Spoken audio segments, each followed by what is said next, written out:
예수님께서 베드로에게 네가 나를 사랑하느냐 3번 물으셨습니다. 주님을 사랑합니다 라고 고백한 베드로의 사랑 고백 3번을 받으시고 난 다음에 내 양을 먹이라, 내 양을 치라 하시고 목양의 사명을 맡겨주십니다. 그리고 오늘 본문 요한복음 마지막에서는 베드로가 사명자로서 걸어가야 할 그의 앞길에 대하여 말씀하십니다. 18절, 내가 진실로 진실로 내게 이르노니 네가 젊어서는 스스로 띠뛰고 원하는 곳으로 다녔거니와 늙어서는 내 팔을 벌리리니 남이 내게 띠띠우고 원하지 아니하는 곳으로 데려가리라. 지금까지는 베드로가 자기 원하는 대로 살았지만 이제 사명자로서는 자기 원하는 대로 살지 못할 것이다. 어려움이 있을 것이다.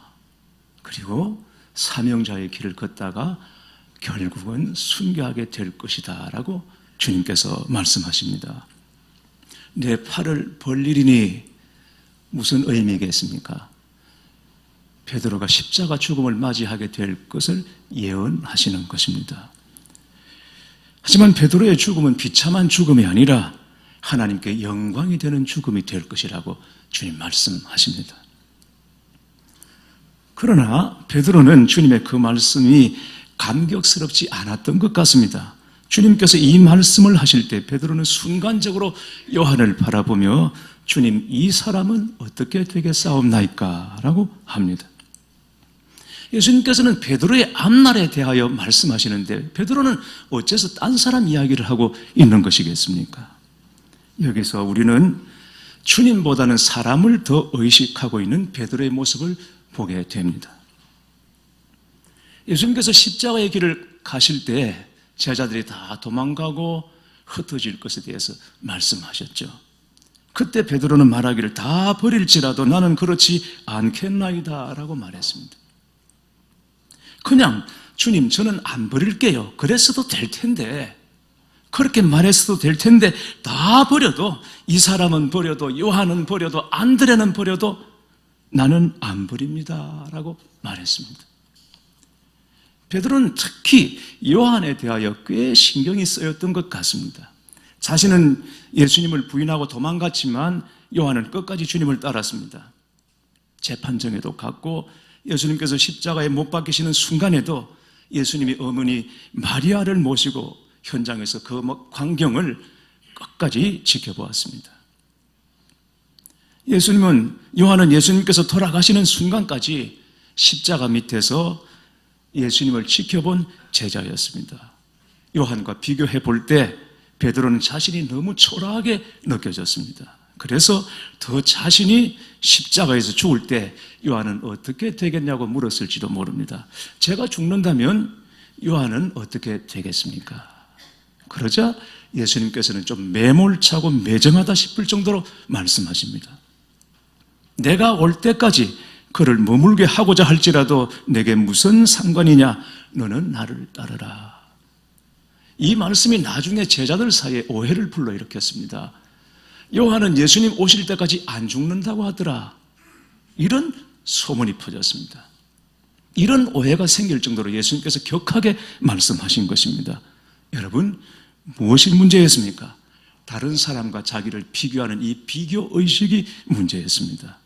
예수님께서 하시고 싶었던 말씀은 너는 다른 사람 신경 쓰지 말고 네가 맡은 사명에 충성하라. 말하자면 너나 잘하세요. 이 비교의식이 지금 우리 안에도 있습니다. 그러나 이 비교의식을 극복하지 못하면 여기서부터 불필요한 고민도 고통도 갈등도 시작이 됩니다. 문제가 안 될 것을 가지고 문제를 만듭니다. 아무것도 아닌 것을 가지고 고민하고 좌절하고 낙심하는 것입니다. 결국 남과 나를 비교하면 두 가지 길로 가게 됩니다. 교만 아니면 좌절입니다. 여러분, 복음서에 나오는 포도원 일꾼의 비유를 한번 생각해 보십시오. 가장 먼저 주인의 부름을 받아서 포도원에 들어가서 일한 이 사람은 행운아였습니다. 왜냐하면 하루 일거리를 찾지 못해서 빈손으로 돌아가야 하는 사람이 얼마나 많은데, 그런데 가장 먼저 주인에게 선택을 받아서 일자리로 들어간 이 사람은 기쁘게 일했을 것입니다. 그러나 결국 이 사람은 불행한 사람입니다. 자기 몫을 가지고도 불평, 불만을 터뜨렸습니다. 왜냐하면 마지막에 온 사람과 비교하면서 그렇게 됐습니다. 비교하는 순간 기쁨도 은혜도 복도 다 날아가 버리고 말았습니다. 달란트 비유도 마찬가지죠. 한 달란트 받은 이 종의 불만이 뭡니까? 누구는 5달란트고 누구는 2달란트인데 왜 나만 1달란트냐 이겁니다. 다른 사람과 비교하면서 자신에게 주어진 1달란트라고는 독특한 은사, 이걸 하찮게 여겼습니다. 여러분, 이따금 제가 말씀드리지만 여기서 1달란트, 2달란트, 3달란트는 양적인 개념이 아닙니다. 이건 질적인 개념입니다. 5달란트라는 독특한 은사가 있고 2달란트라는 또 다른 은사가 있으며 1달란트라는 독특한 은사가 있음에 대해서 이 질적인 차이에서 말하는 것이지 양적인 의미가 아니거든요. 그런데 왜 5이고 2인데 나는 하냐냐. 그리고는 그것을 땅에 파묻어 두고는 자포자기하고 말았습니다. 왜 그렇습니까? 다 비교의식 때문입니다. 포도원 일꾼은 비교함으로 교만했고 1달란트 받은 종은 비교함으로 좌절했습니다. 하나님께서 이런 사람들과는 일하실 수 없습니다. 성령의 능력과 은혜가 자유롭게 흐르지 못하기 때문입니다. 여러분, 우리나라에서 지금 나오는 최고급 승용차가 어떤 차죠? 제일 비싼 차가 어떤 차입니까? 여러분 아무거나 얘기해 보세요. 지금 모르십니까? 에쿠스. 예, 에쿠스. 그럼 최고 작은 차 경차는 어떤 차입니까? 네, 제가 할게요, 여러분. 옛날에 티코라는 차가 있었습니다. 티코. 이 차가 작아서 흰색 차는 각설탕이라고 그러고 빨간 차는 깍두기라고 이렇게 놀렸습니다. 자, 여러분, 최고급 승용차하고 제일 작은 경차하고 나란히 달리면 어떤 차가 더 빠르겠습니까? 경주를 하면 어떤 차가 더 빠르겠습니까? 큰 차가 배기통이 수가 빠르겠죠.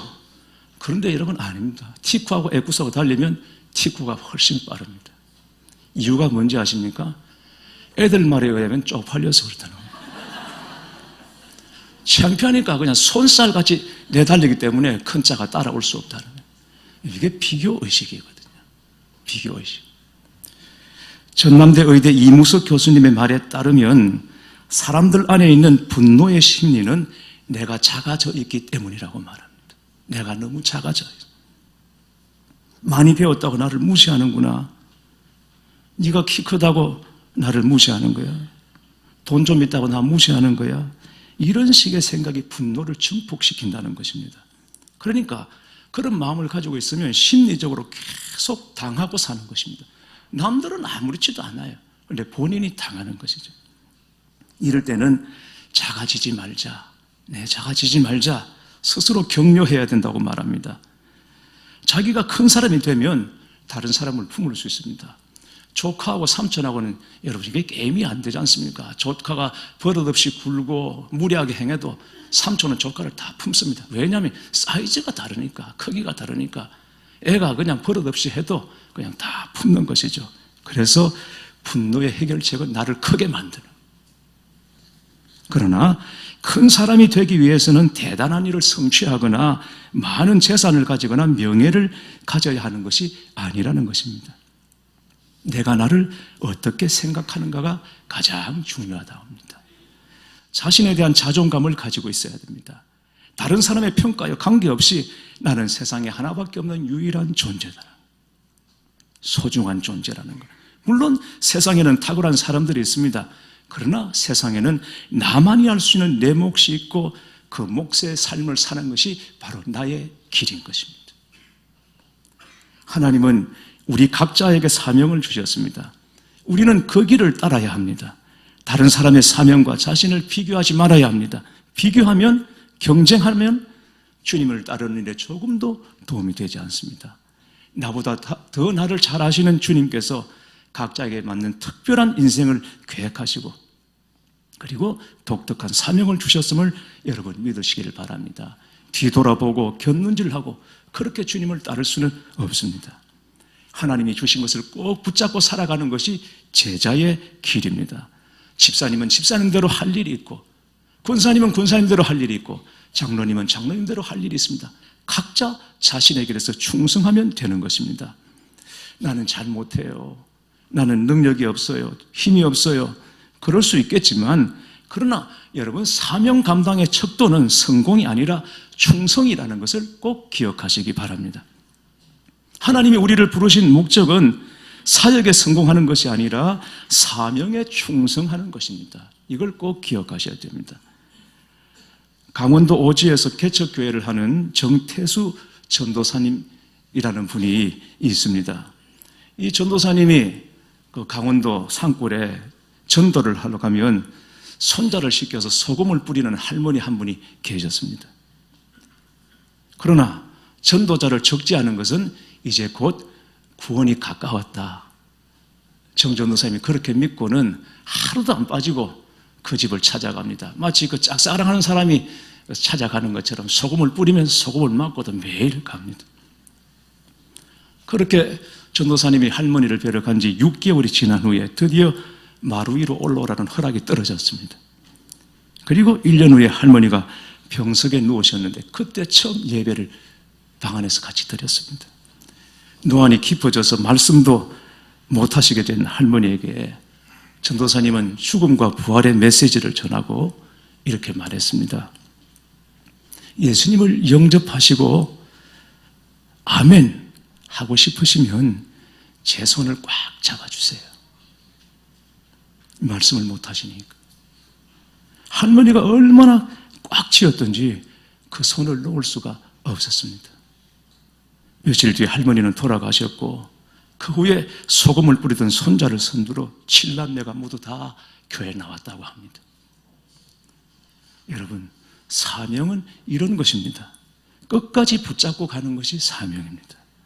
그런 까닭에 우리는 그냥 사명이라고 하지 않고 십자가의 사명 혹은 사명의 십자가라고 말합니다. 왜 사명이 십자가입니까? 매일 붙잡고 가야 하니까. 예수님께서 말씀하셨습니다. 누구든지 나를 따라오려거든 날마다 자기 십자가를 지고, 날마다가 중요해요. 어쩌다가 한 번씩이 아닙니다. 1년에 한 번씩이 아닙니다. 초반에 한 번이 아닙니다. 나중에가 아니라 날마다 자기 십자가를 지고 나를 따를 것이니라 말씀하셨습니다. 그래서 사명은 싫다고 외면할 수 없고 힘들다고 버릴 수도 없는 것입니다. 어쨌든 붙잡고 있어야 합니다. 힘들어도 붙잡아야 하고 능력이 없어도 붙잡고 있어야 합니다. 그러면 주님이 역사하시고 영광은 우리 차지가 되게 하시는 것입니다. 어린 시절 다니던 시골 국민학교는 신입길이었습니다. 아이들로서는 꽤 먼 길이었습니다. 학교 가는 길에 중간쯤에 큰 개울 하나가 있어서 그 징검다리를, 돌다리를 건너서 학교를 다녔는데, 그런데 비가 오면 개울이 불어서 학교를 가기가 힘들어집니다. 그래도 학교 가야 되니까 어떻게 서로 손을 잡고라도 건너가다 보면 참 이게 쉽지 않습니다. 그때 뭐 우산이 있습니까? 그냥 비료푸대 그거 뜯어가지고 덮어 쓰고 그렇게 다니는데요. 물이 불어난 개울을 건너다가 고무신 떠내려가면 거기서 장대비를 맞고 그냥 앉아서 우는 겁니다. 비가 와도 또 학교를 열심히 가려고 하는 애들이 있었어요. 저 말고 있었어요. 갑니다. 그런데 가다 그렇게 건너다 보면 어쨌든 건너가는 아이들이 있고 못 가는 애들이, 물에 쓸리는 애들이 있어요. 어떤 애들이냐면 이게 몸집이 작은 애들, 가벼운 애들. 이런 애들은 물살을 이겨내지를 못해서 그냥 물에 떠내려 갑니다. 그래서 그런 애들도 학교를 가야 되니까 어떻게 합니까? 그냥 책보따리 니 거 내 거 할 것 없이 다 맵니다. 앞으로 메고, 안 되면 그냥 돌이라도 안고 건너가야 됩니다. 그래야 그 무게로 물살을 이길 수 있어서 건너갑니다. 그렇게 어린 시절 학교를 다녔습니다. 여러분, 지금 세상의 탕류가 거세죠. 아주 거세죠. 그런 가운데 사명의 짐 힘들다고 다 놓아버리면 편할 것 같지만 그냥 떠내려 가는 겁니다. 내가 지금 어디로 흘러가는지도 모르고 떠내려 갑니다. 십자가 사명이 무겁지만 결국 그 무게가 세상에서 우리를 지켜주는 하나님의 은혜인 것을 아셔야 합니다. 출애굽기 21장 2절에서 6절 말씀 보면 귀 뚫린 종 이야기가 나옵니다. 히브리인들은 6년 종살이 하다가 7년째가 되면 자유인이 되는 법이 있습니다. 이게 희년 제도 중에 하나입니다. 그러나 만약 본인이 계속 어느 집에 종이 되기를 원하면 주인이 그 종을 데리고 재판장에게 갑니다. 그러면 문설주나 이 문 같은 데다 대고는 송곳으로 귀를 뚫습니다. 그러면 종신토록 그 집 종이 되는 것입니다. 그게 바로 귀 뚫린 종이라는 것입니다. 귀 뚫린 종에게는 고통이 있습니다. 어디를 가도 표시가 나니까 사람들로부터 조롱을 당합니다. 종이구나. 또 더 좋은 곳이 있어도, 좋은 주인이 있어도, 대우가 좋아도 갈 수 없습니다. 왜냐하면 귀를 뚫었기 때문에 이제는 옮기지 못하면 종신토록 죽을 때까지 종입니다. 힘들겠죠. 그런데 여러분, 이 귀 뚫린 종이 누리는 축복이 있습니다. 노예 상인으로부터 보호를 받습니다. 귀 뚫린 종은 더 이상 사고 팔 수가 없습니다. 주인이 책임져 줍니다. 그리고 주인이 열쇠를 맡깁니다. 귀 뚫린 종과 주인 사이에는 비밀이 없어집니다. 왜냐하면 죽을 때까지 한 집에 살아야 하기 때문에 숨길 것이 없습니다. 그래서 열쇠를 맡깁니다. 귀 뚫린 종은 상속자가 됩니다. 종들, 노예들은 원래 상속권이 없습니다. 그런데 귀 뚫린 종에게만 재산의 일부를 나누어 줍니다. 그리고 뿐만 아니라 귀를 뚫으면 가족의 한 사람이 됩니다. 가족이 되었다는 증거로 한 상에서 같이 밥을 먹습니다. 이게 귀 뚫린 종이 누리는 축복입니다. 여러분, 이것처럼 주님을 사랑하는 자의 길은 다릅니다. 십자가의 길입니다. 희생하는 길입니다. 그러나 그 길은 참으로 복된 길입니다. 자손이 다 복을 받을 길인 것입니다. 내가 진실로 진실로 내게 이르노니 내가 젊어서는 스스로 띠뛰고 원하는 곳으로 다녔거니와 늙어서는 내 팔을 벌리리니 남이 내게 띠띠우고 원하지 않은 곳으로 데려가리라. 주님께서 말씀하신 이대로 베드로 사명의 길은 결코 쉽지 않았습니다. 마지막은 순교였습니다. 베드로도 지치고 낙심해서 때로는 그 길에서 도망치고 싶었을 때가 있었을 것입니다. 너무 괴롭고 힘들어서 주님께 호소도 했을 것입니다. 그러나 그때마다 자기 안에서 주님의 말씀이 또한 생각났을 것입니다. 네가 나를 사랑하느냐? 너는 나를 따르라. 그러면 더 이상 할 말이 없어지는 것이죠. 초대교회 안에 전해 내려오는 이야기입니다. 여러분이 아시는 이야기죠. 로마에서 큰 박해가 일어났을 때 많은 성도들이 베드로 사도에게 빨리 로마를 떠나서 피신하라고 종용을 했습니다. 왜냐하면 당시 초대교회에서 베드로 사도가 차지하고 있는 비중이 너무 컸기 때문이었습니다. 그래서 베드로는 황급히 로마를 떠나서 피신을 하고 있었는데 베드로가 막 로마를 벗어나 급히 가는 중에 누군가 베드로를 스쳐서 로마로 들어가고 있었습니다. 지나쳐 보니까 주님이셨습니다. 베드로가 급히 돌아가서 불렀습니다. 주여 어디로 가시나이까? 그래서 코바디스 도미네라는 영화도 있죠. 코바디스 도미네 주여 어디로 가시나이까? 주님께서 말씀하셨습니다. 나는 네가 버리고 가는 그 십자가를 지려고 로마로 들어가노라. 그 말씀 앞에, 주님의 그 말씀 앞에 베드로가 팍 꼬꾸라졌습니다. 주님, 제가 돌아가겠습니다. 그리고는 로마로 들어가서 붙잡혀서 죽는데, 죽을 때 나는 예수님처럼 바로 십자가에 달릴 수가 없으니까 거꾸로 매달아 달라. 그래서 십자가에 거꾸로 매달려 죽었다고 초대교회가 전하고 있습니다. 일전에 제가 여러분들께 임원훈련 첫 시간에 제가 말씀드렸습니다. 꼭 한번 극장에 가셔서 바울 영화를 꼭 보시라고.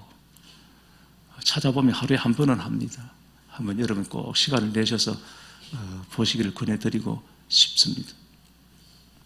그 바울 영화에 보면 참 감동적인 장면 하나가 있는데 사도 바울이 로마 감옥에 갇혀 있을 때 그 감옥을 지키는 책임자인 군사령관에게 복음을 전할 기회를 막 찾다가 어느 날 그 사령관에게 이렇게 묻습니다. 혹시 배를 타본 적이 있습니까? 그러자 그 사령관이 타본 적이 있다. 그러면서 이제 대화가 이어지는데, 배를 타다 보면 바다를 항해하다가 두 손 가득 물을 담아 떠올릴 때가 있다. 떠올리면 두 손으로 가득 바닷물을 떠올리면, 그런데 곧 이 손가락 사이로 바닷물이 다 빠져나가서 결국은 이 손바닥에는 아무것도 남지 않게 돼. 세상 사람들은 이렇게 손가락 사이로 빠져나갈 바닷물을 위해서 살아간다. 그런데 그리스도인이 된다는 것은, 우리가 진리이신 예수님을 믿는다는 것은 손가락 사이로 빠져나갈 바닷물을 구하는 것이 아니라 바다 자체를 바라보고 바다 자체를 구하며 사는 것이라고 말합니다.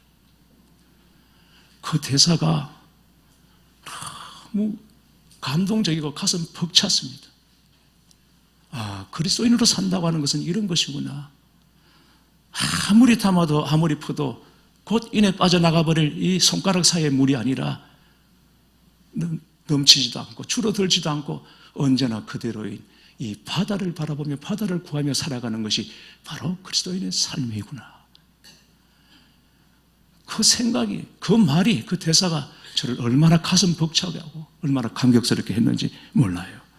말씀드린 것처럼 나오면서, 극장 안에서는 안 울었는데 밖에 나오면서 그냥 저도 주체할 수 없을 정도로 눈물이 그렇게 흐르는데요.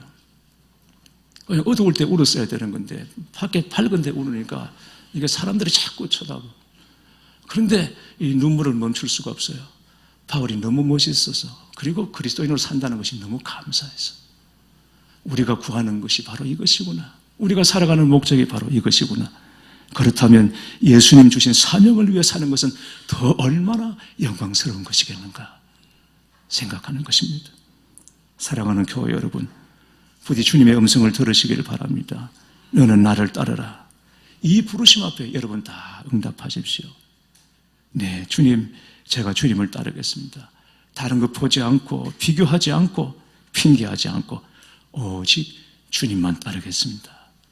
이렇게 고백하셔서 일평생 주의 손에 붙잡혀 살아가시는 여러분 되시기를 주님의 이름으로 축원합니다.